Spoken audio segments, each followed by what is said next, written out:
ऐसे ही दुनिया में जितने भी धर्म आए उनकी हिस्ट्री है 2500 साल की।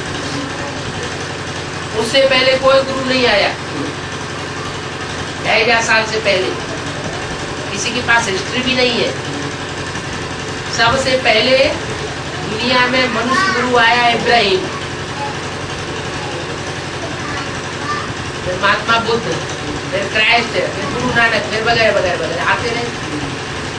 तो जितने भी आए उन्होंने अपनी अपनी बातें सुना दी। टाइम टू टाइम आकर के सतयुगी रंगमंच पर या सतयुगी मकान में उन्होंने अपनी रिपेयरिंग कर दी। इब्राहिम आए, उन्होंने अरब देशों में जाकर के रिपेयरिंग कर दी। अरब देश में इस्लाम धर्म स्थापन कर दिया। महात्मा बुद्ध आए, उन्होंने चीन, जापान, जो पूर्वीय देश है उनमें आकर के रिपेयरिंग कर दी, नया धर्म चला दिया। क्राइस्ट आए, उन्होंने यूरोपीय देशों में क्रिश्चियन धर्म स्थापन कर दिया। इनके सबकी तिथि तारीखें हैं, लेकिन सनातन धर्म के बारे में किसी को पता नहीं है कब स्थापन हुआ और किसने स्थापन किया और कैसे स्थापन किया। उसकी हिस्ट्री सिर्फ भगवान ही आकर के बता सकता है। आज के मनुष्य गुरुओं ने वो शास्त्र लिखे तो हैं, लेकिन वो शास्त्रों में जो कुछ भी लिखा हुआ है कोई ये कहता है कि भगवान ने लिखा। धर्म पिताएं आते हैं तो वो कोई किताब लिख करके छोड़ जाते हैं क्या? चाहे क्राइस्ट आए हो, चाहे मोहम्मद आए हो, चाहे शंकराचार्य आए हो, गुरु नानक आओ, उन्होंने कोई किताब लिख करके छोड़ी क्या? नहीं, वो मुख से आकर के डायरेक्ट बोला। जो बोला उसके कई सौ वर्षों के बाद फिर उनको उनके बोले हुए को लिखा गया, वो धर्म ग्रंथ बन गया। तो ऐसे ही भगवान भी जब इस सृष्टि पर आता है तो वो कुछ लिख करके नहीं कोई गीता छोड़ जाता है, जिसे कहते हैं श्रीमद् भगवत गीता। श्रेष्ठ से श्रेष्ठ भगवान की गाई हुई ज्ञान की गीत। वो ज्ञान का गीत जो आकर के गाता है, वो ज्ञान का गीत कोई लिख करके नहीं गाता है। तो जो गीता आज हमें मिल रही है संस्कृत की, वो कोई भगवान ने नहीं लिखी है। कहते हैं व्यास भगवान ने लिखी।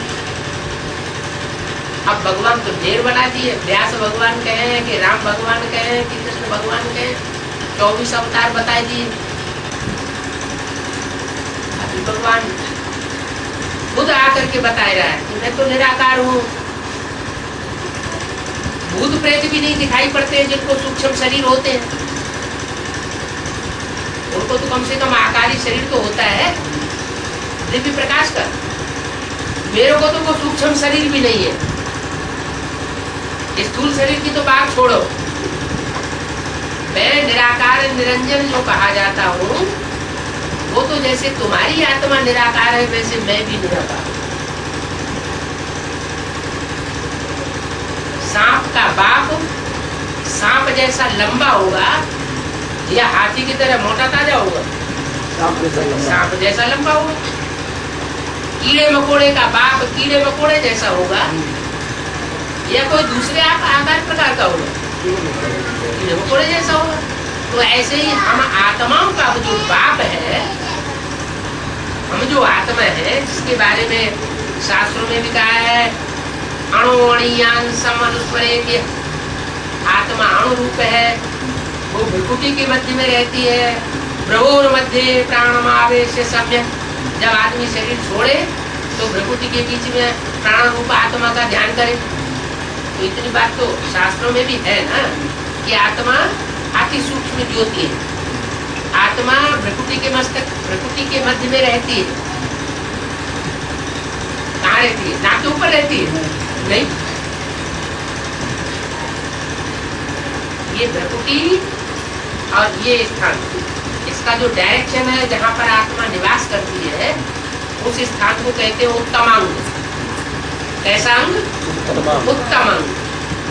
राजा जहाँ बैठेगा वो तो उत्तम कुर्सी ही कही जाएगी ना। तो सारे शरीर की इंद्रियों को, शरीर को कंट्रोल करने वाला जो राजा है वो आत्मा है।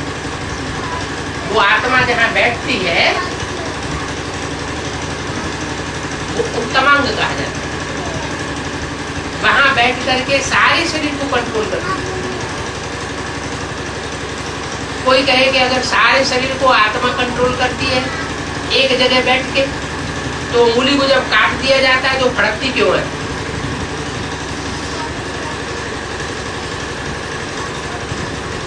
वो ऐसे ही फड़कती है जैसे हम पत्थर को हाथ से फेंकते हैं, तो जब तक उसमें हाथ से फेंके हुए का वेग रहेगा तब तक पत्थर आगे जाएगा, ऊपर जाएगा। जब वो वेग खत्म हो जाएगा तो नीचे आ जाएगा। तो ऐसे ही आत्मा की जो शक्ति सारे शरीर में खून के द्वारा दौड़ रही है, वो खून का आवेग जब तक उसमें है कण कण में तब तक वो उछल रही है, और जैसे ही वो आवेग खत्म होगा उसका उछलना बंद हो जाएगा। तो ये नहीं कि आत्मा सारे शरीर में व्यापक है, आत्मा तो अपने केंद्र बिंदु पर रहती है।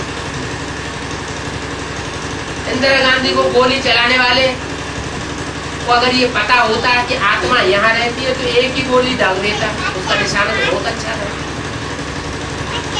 एक गोली में ही काम तमाम हो जाता। लेकिन उसे बेचारे को पता ही नहीं था,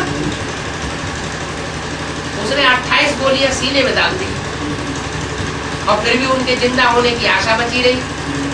एक हॉस्पिटल से दूसरे से तीसरे में ले जाते रहे। तो कहने का मतलब ये है कि भूखी में अगर गोली मारी जाए तो दुनिया की कोई ताकत नहीं है उसको जिंदा कर सकती। शरीर के दूसरे अंग में अगर गोली दागी जाए और हॉस्पिटल तैयार हो, डॉक्टर तैयार हो, तो उसके जिंदा रहने की आशा है। तो भक्ति के पद में जो आत्मा विराजमान है उसकी रोशनी आंखों से निकलती है, निकल रही है ना। जब वो आत्मा निकल जाती है, स्टार वो निकल जाता है, तो आत्मा ये निकल जाने से आंखें बटन हो जाती है, रोशनी निकल। आत्मा इस तरीके से एक तरह का, जैसे घड़ी में बैटरी होती है ना छोटी सी सेल, ऐसे एक तरह की बैटरी है। ये बैटरी आत्मा एक दूसरे के संग के रंग में आकर के डिस्चार्ज होती है। क्या ये आत्मा जो है वो शरीर के द्वारा दूसरों का संग करती है ना, तो उसकी बैटरी डिस्चार्ज होती है। और ये जन्म जन्मांतर से यही क्रम चलता चला आ रहा है। 4 युगों का चक्कर है, सतयुग, त्रेता, द्वापर, कलयुग, और चारों युगों में 84 का चक्कर लगाती है आत्मा। संसर्ग संपर्क में संग के रंग में आती रहती है, तो आत्मा की ताकत तो कम होती जाएगी ना।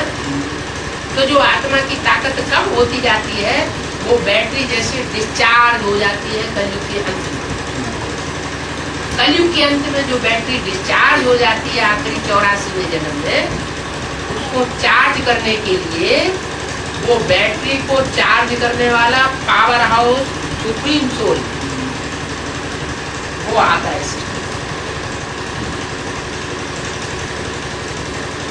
वो सुप्रीम सोल भी ज्योति बिंदु है। बिंदु बिंदु आत्माओं का बाप भी बिंदु। उस बिंदु रूप बाप के आने से, आत्मा का संग उस बाप के साथ लगने से उन आत्माओं को जो राहत मिलती है वो और किसी मनुष्य गुरु से नहीं।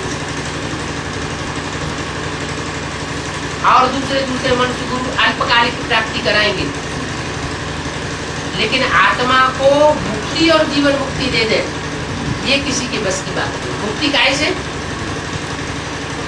दुख दर्दों से मुक्ति। जीवन मुक्ति माना जीवन भी रहे और जीवन के रहने के बावजूद भी आत्मा दुख न भोगे, सुख भोगे। दुख से मुक्ति बनी रहे और सुख भोगता रहे। तो ऐसी जीवन मुक्ति और ऐसी मुक्ति का वर्षा वो परमात्मा बाप आकर के देता है। कोई दुनिया का धर्म गुरु, धर्म नेता या धर्म पिता इब्राहिम बुद्ध क्राइस्ट नहीं दे सकते। उन इब्राहिम बुद्ध क्राइस्ट की आत्मा को भी मुक्ति, जीवन मुक्ति का वर्षा उसी से मिलता है। वही निराकार बाप आकर के देता है। तो जब उसको हाथ पांव नाक आंख कान मुंह है ही नहीं, तो ये सारे कार्य कैसे करता है? जैसे मनुष्य आत्मा अकाले मौत में शरीर छोड़ देती है तो उसको सूक्ष्म शरीर मिलता है। वो सूक्ष्म शरीरधारी आत्मा किसी न किसी में प्रवेश करती है।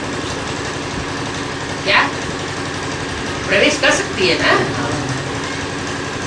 ऐसे ही वो सुप्रीम सोल भी प्रवेश करता है। और इसका प्रूफ उस संस्कृत की गीता में भी लिखा हुआ है।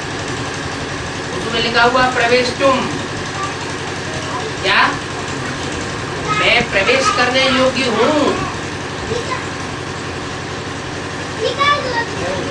जैसे आत्मा गर्भ में प्रवेश करती है, वो गर्भ में प्रवेश नहीं करता, बंधन में नहीं आता। आत्मा गर्भ में क्यों आती है, बंधन में क्यों आती है? क्यों उसने पाप पुण्य किए होते। भगवान तो सारे ज्ञान का जानकार है, कर्म अकर्म विकर्म की गति को जानने वाला है।